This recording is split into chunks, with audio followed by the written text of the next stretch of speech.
Hey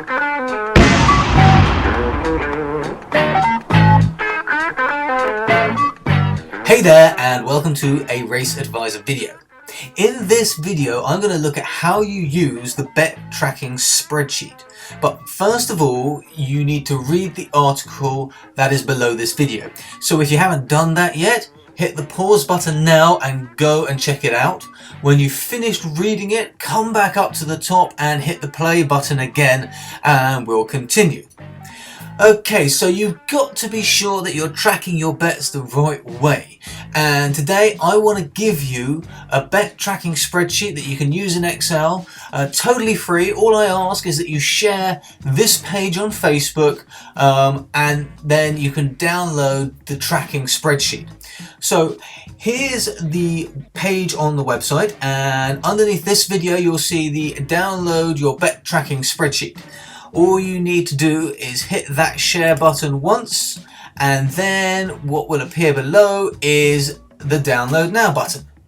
Simply press that download now button, and there we go. The file will download straight to your desktop. Okay, once you've got that file downloaded, open it up and you're going to see something that looks a little bit like this. Okay, so here's a spreadsheet that you've just downloaded. Okay, now it all looks a bit complicated, but I'm going to take you through everything. It's actually very simple, and almost everything that is important is done for you. Okay, so let's work through them a column at a time.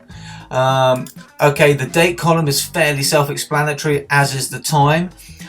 We've put in a sport column here just in case you're not betting on horse racing, but you're betting on different sports. You may be football, rugby, golf, horse racing, a range of sports. So you can actually break it down by sport should you want to.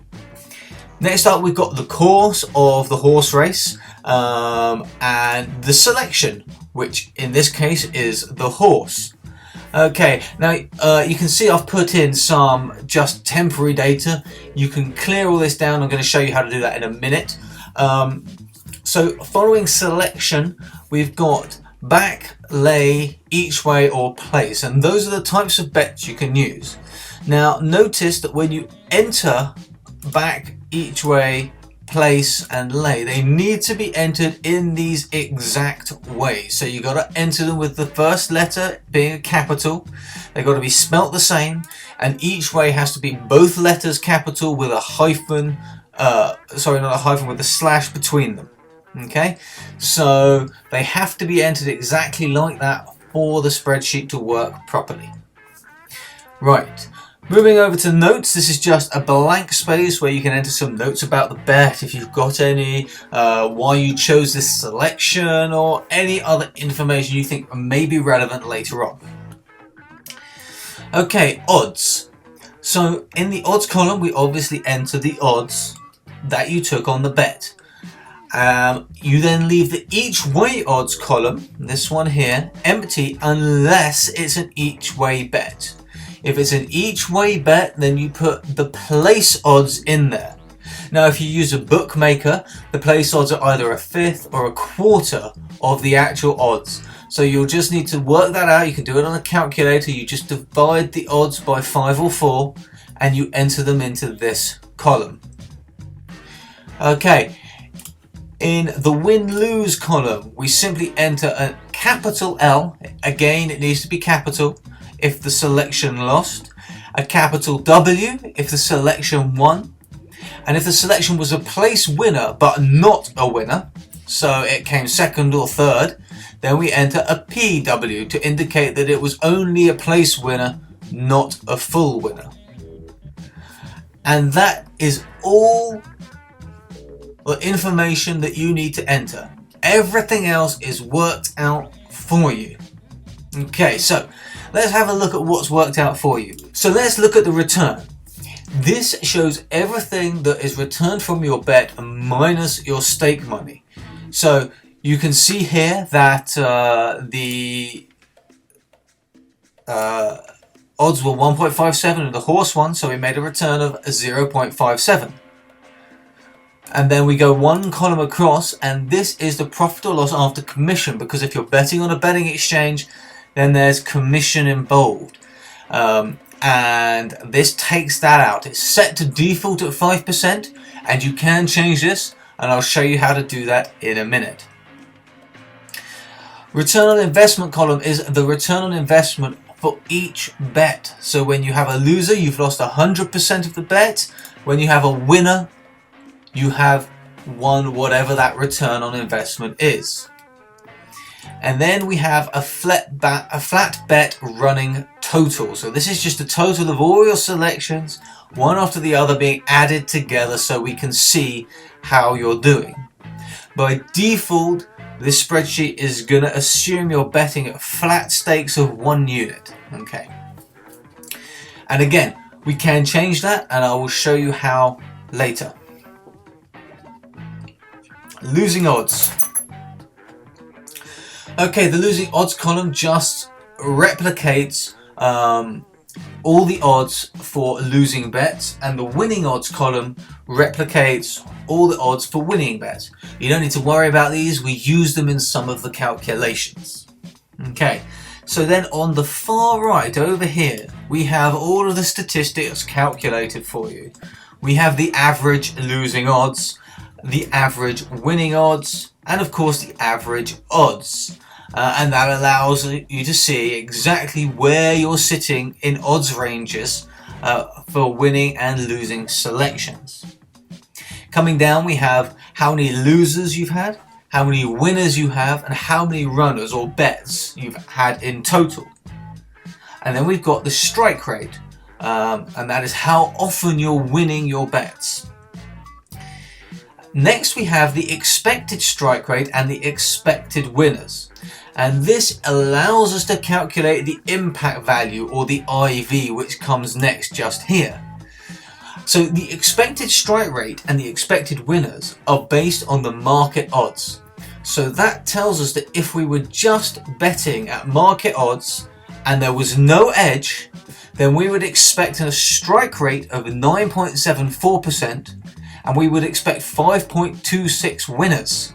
And you can see that we've had 13 winners and a 24% strike rate. So we're way above what we would be betting if there was no edge. Okay, so there is an edge. Now, an edge doesn't mean a profit in this situation. What this means is that we are winning more often than we would do if we were betting these horses by chance. Okay, so that doesn't mean a profit. It just means that we are winning more bets than we should if we were betting by chance. And the IV, or impact value, is 2.47, and this tells us that we're winning 147% more often than we would if we were betting by chance. So 1 is the default. If you have an impact value of 1, that means that you are getting the winners you would expect if you were just randomly betting. Anything above 1, you're getting more winners than expected, and anything less than 1, you're getting less winners than expected. So 2 means you're getting double the amount of winners you would expect to get from these selections if you were just betting randomly. Okay, moving on, we've got the mean yield and the standard error of the mean yield. Now, you don't actually need to know what those figures mean. Most people won't want to use them, so that's fine. But what is important is the probability of achieving a negative yield. What this figure here tells us is what chance, what probability or percentage we would have of making a loss, a negative yield or a negative return is a loss, if we were betting these selections in another order, if they come in a different way, if the winners and losers have come differently. And obviously in this sample data you can see it's at 100%. Ideally you want this to be less than 5%. Okay. Then we move down to profit, which is the profit to 1 unit bets. Return on investment over all your bets. The standard deviation, again, you don't need to know. That's a standard deviation on these bets and the profit made. But what is important is the 95% bank load deviation. And what this is it tells us with a 95% confidence level how low we think the bankroll could have gone. So in this scenario, it could have gone as low as minus 38.17 units. And we have that within a 95% confidence level. So those are all the pieces of information. They're very useful, and you should be tracking these on all your bets.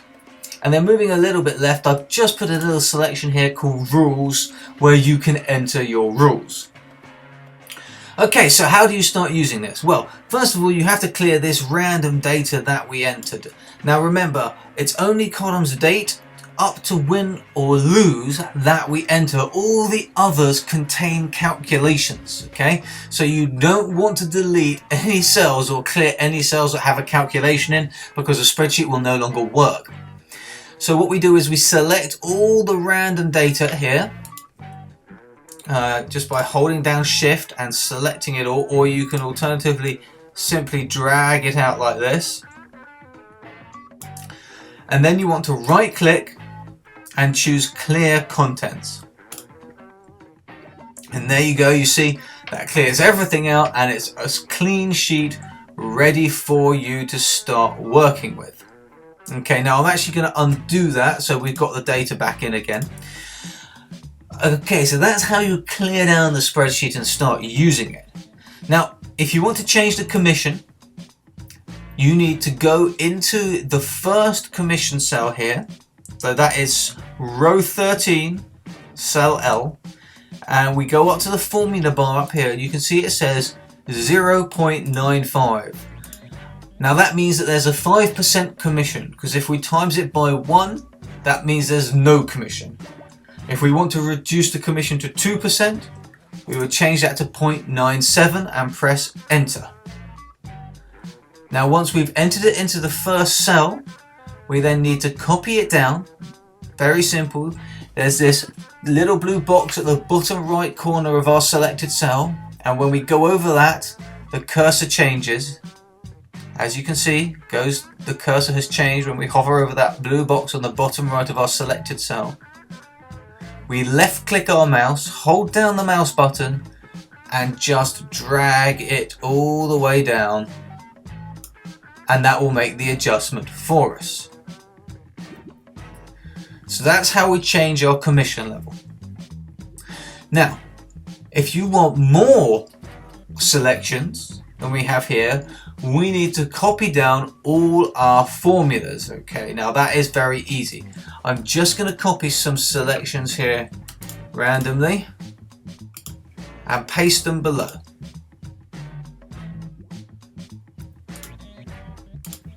So we've got a whole load of new selections, but we've got no calculations.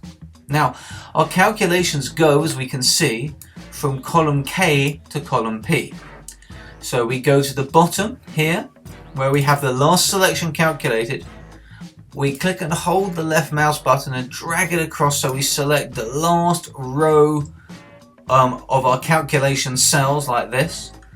And again, in the bottom right of our selected cells, we have a little blue box, and when we hover over that, our cursor changes, as you can see. When we hover over the little blue box in the bottom right of our selected cells, the cursor changes.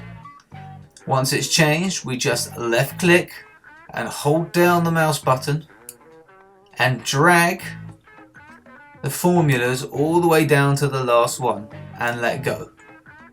And there we can see everything has been calculated correctly.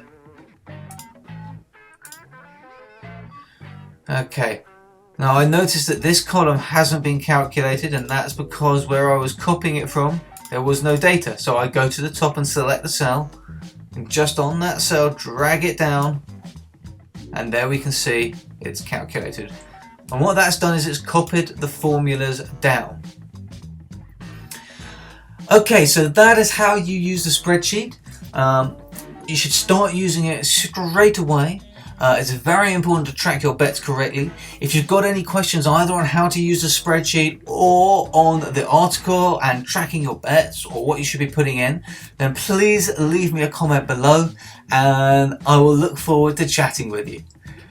Goodbye for now.